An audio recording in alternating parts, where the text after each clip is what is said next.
22 years ago, when I was studying for my, I was trying to get into engineering.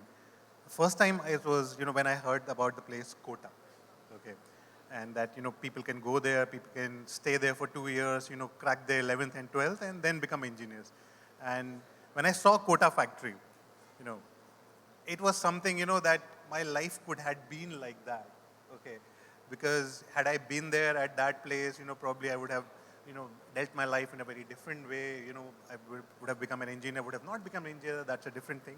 But it was amazing, that brought back a lot of memories of, because I know one of my friends did it, from there. So, but it was amazing, how Unacademy, joined,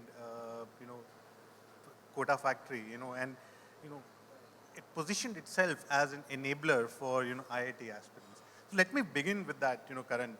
Um, you know, you've done some amazing integrations, with Kota Factory, Braveheart, aspirants. Okay, so what led to such integrations? Like you rightly started, I think we wanted the content to be absolutely relatable. It had to be about the student life or the learner life. And all of these scripts were developed keeping the learner at the heart of everything. So it wasn't the other way around that we sort of piggybacked on something that was already existent. These content pieces were developed for the brand, for those specific categories, keeping in mind the student journey. Like you rightly said, it was relatable even 22 years ago. So, when we made the content piece, we thought to ourselves that, if a student or a learner who has probably gone to Kota 10 years ago, or someone who's in Kota right now, or someone who's aspiring to be in Kota in the future should also be able to relate to it. So today, if a student is thinking of, reaching Kota or aspiring to crack IIT JEE, he knows the where and how and the do's and don'ts about it through the show. So it's also a, learning journey for them through the course of the show. It's also relatable. It's a part of their life. And it's something, that we always do at Unacademy is we focus on the learners, and every content piece that we built, was built with that thought process. When you have to create such a kind of integration, you have to very closely associate with the production house. Understand the script, how they're going to talk about the narrative. There are multiple aspects to it. So what are the key nuances or what are the key rules of creating a successful integration like this? Well, there is aided advertising and then unaided. For me, this falls under aided, right? So for example, when you're watching a television ad, you have the option to, shut off or mute or switch the channel. However, when you're a part of the storyline, you need to fit in seamlessly. So I think one thing that we did well was it was more collaborative. I think you don't bring in these great folks, the likes of TVF and Pocket Aces, and then tell them what to do. What we did was we gave them a problem statement saying, we want to build a show around the UPSC category or the IIT category. And then it's a collaborative effort. They know precisely what they're good at. So, you let them ride that wave. You just ensure that your brand is seamlessly integrated. What also happens through the journey is that, at times you face a pushback saying, don't do this brand plugin, it will not look good. And it's a very right point from them because the storyline is the hero. You do have your brand present in the journey, but if it's a forced integration, it's not going to reach multiple people. It has to be seamless, and hence the aided advertising part of it, because you have the consumer's focus and attention, and that's when you plug in your integration. So it's more collaborative than anything else. I think one can't call it as a pushback because that's an eternal discussion between the creative and the marketing, because marketing is more about, the reach, recall, thought, positioning, and creativity is all about the narrative. They want to get the narrative right. So you rightly mentioned that, it's very collaborative in that nature. I mean, the success of the show is going to depend on how seamlessly the brand is plugged in. If it's a forced fit, it's not going to work. And something that we were all aware during making all of this was we all wanted the show to be a success. So their points were valid. We wanted our brand to be in. We found a good space to be in overall, and we're fortunate that it did well. Yeah, so I mean, like in the lines or in the narrative also of the Kota factory, when a lot of students say that, let's use Unacademy ye sawal banane ke liye. That's a very common lingo with the engineers use in their hostels, that sawal banana, to fix a problem. So it was very nicely, I believe, it was plugged in. So when you do such an integration, in what ways it can go wrong? There are a lot of ways. Your integrations can be over the top. It can be force fitted. Typically you ride on big content pieces. When you're doing traditional advertising, and like a KBC or a Big Boss or Fear Factor XYZ. The content liability is on the network, on the media house. In this case, the content liability sort of falls on the brand as well, because it says an academy brings to you show XYZ, right? So anything can go wrong. So the kind of dialogues you choose, the kind of narrative you build, the kind of story you tell, and it has a huge rub-off on the brand, because it can go either way. Like you said, the question solving or the doubt solving capability, it has a rub-off saying, okay, Unacademy can, help me pivot or sort of leverage my learning journey.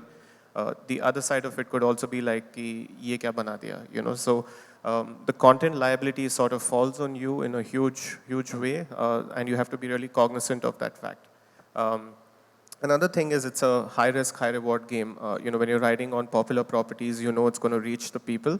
But when you're building something like this, you don't know if it's going to work or it's going to miss. So it's also a high risk, high reward game. You follow your gut, you keep the learner at the center of everything, or the consumer at the center of everything, and you make it as relatable as possible. I can totally understand, as a marketer, what would go in your mind. I mean, like, when a show is, all set to launch, you're just hoping that, it cuts through the audiences. Because I believe the show also, and that a lot of discussion goes into building it. What are the kind of audiences you're looking at? What are the kind of TG will be there? Narrative has been designed according to that, and the nuances which you mentioned, that it should not hurt someone's sentiments, and the narrative has been built accordingly. So how do you, derive ROI on such, integrations? And what is the success metric or the measurement metrics, that you use in the boardrooms? Because at the end of the day, marketing is all about numbers to a large extent. Yeah. Look, I'm a believer of, brand has a huge compounding effect and also a spillage onto everything that you do. So certain campaigns are entirely driven on an ROI front, certain are a brand building exercise followed by some sort of an ROI that you derive from it. A simple way to measure for us when it came to these series were the awareness quotient of those categories that we had, the number of learners that we had in the categories. So for example, when we aired some of the episodes, post that we saw a huge flow of learners in that category coming in. So it was a direct correlation, and we could draw a parallel saying that these are people who have watched the show or it's gotten popular. So you want to target a specific segment, without diluting your brand at a vast or a broader level. So you kind of narrow down and pinpoint into building a show or a content piece for that category, for that product per se. And if there is an uplift in the product, a measurable uplift, assuming you have a 20, 30% growth, 40% growth, it's directly attributed to these kind of things. So I think for us it was always about when we did these shows, the awareness in that category was comparatively low. We knew these are high engagement categories. We had the top educators. We had the best of technology. We just wanted to make sure that everybody out there knew about these categories that we are offering, learning in. And keeping that in mind, these shows were built. And as we saw, by the time we finished the journey with the show and the last episode aired, some categories, the numbers grew 2x. So that's a direct correlation per se. And I believe this was the innovation in the category, because nobody from the edtech players, I believe, had done this, before you did it, right? Absolutely, absolutely. We wanted to be a pull brand and not a push brand, right? So we wanted to be close to our learners, close to our consumers. We wanted to be relatable. We wanted them to know that we understand them and their journey. So a lot of research went into building these shows, be it on TVF and Pocket Aces end or even our end, and feeding in information. These guys spoke to the educators. They spoke to some of our toppers. They took inspiration from their journeys. So I think that helped draw, or paint a script that was absolutely relatable to the learner journey. So what it did is it made us a brand which was far more close to the learners, more relatable, a brand that understands them, and that was the entire intent behind doing something like this. That takes me to the next question. I mean, like, what were the learnings from the first integration that you did? Okay, that made you wiser, that made you, know more about this domain, and then it got deployed into the second integration, the aspirants that you did. I mean, at the end of the day, if the content is, content is king, right? Like if the content is not relatable, if it's not going to be something that you can just watch and share ki, "Arey, ye bahut acha bana hai, dekh lo," if it's like, the brand is trying to, just ride along in the journey. So I think what was really important for us, some of the learnings, and this happened at a script level, our plugins were very, very, strong. And then we sort of mellowed it down because even when we were shooting, we figured that, let it be a little more subtle and a part of the storyline. So you need not advertise or call out as loudly as you'd like as a marketer. I think that was a huge learning, wherein the storyline was the king. You take feedback from the production house, you understand from them as to how they are thinking and envisioning the show. You ensure that your brand is visible, but at the same time, it's not in your face. So I think that was a huge learning, wherein you put content above everything else, because you can have a great brand integration, but if there are only 5 million people watching it, there's no point. But if there are 50 million people watching, which some of these episodes have clocked 50 million views and above, with a subtle brand plugin, it's still more credible and still more, beneficial for the brand. Like you mentioned that, it's a high risk, high reward game. As a marketer, how do you know that, this is the right script for me? I want, let's go ahead with this one. Because, at the end of the day, you have to make a decision. You have to choose. You have to brief the production houses, work closely with them. But, after a lot of iterations and discussions, that yes, this is the right script. Is there a thought to that? You'll never know. I think you'll never know. But what you can do is you can ensure that the research is really strong. So, like I said, in our case, when we were building these storylines, we had them talk to the learners, we had them talk to the educators. And some of these anecdotes that we plugged into the show were inspired by their journey. So, you can't fall, the apple can't fall too far away from the tree, especially when you're entirely focused on your consumer. So I think when we built the entire storyline or the narrative around their journey, the chance to miss is a little more lesser. It's a lower risk on that front. However, there's a lot of effort that goes in from the production house also on something like this, on building that meaty substance into the show. So making it relatable, staying on track, and still, delivering something that's entertaining. It's not easy, it's difficult, but at the same time, it's a hit and miss. You'll never know if it's going to fly. There are shows or content integrations that haven't done well as well, but there are some that have really hit it off and done really well for us. So, creating content is one side of the game, and disseminating is another side of the game. So when you create content with a production house, let's say TVF, and then how did it come to a conclusion that, it should go on a Netflix, it should go on an Amazon, or it should go on a Disney Hotstar? What's the modus operandi for that? You look at the demographics, you look at the kind of TG that's available on the OTT, you look at the regions that you would reach. Do you want to reach a specific sector? You want to reach the youth? You want to reach the rural parts of India. So you look at the demographics on that front, and then you have the show plugin there. The production houses are typically pretty aware of how it would function.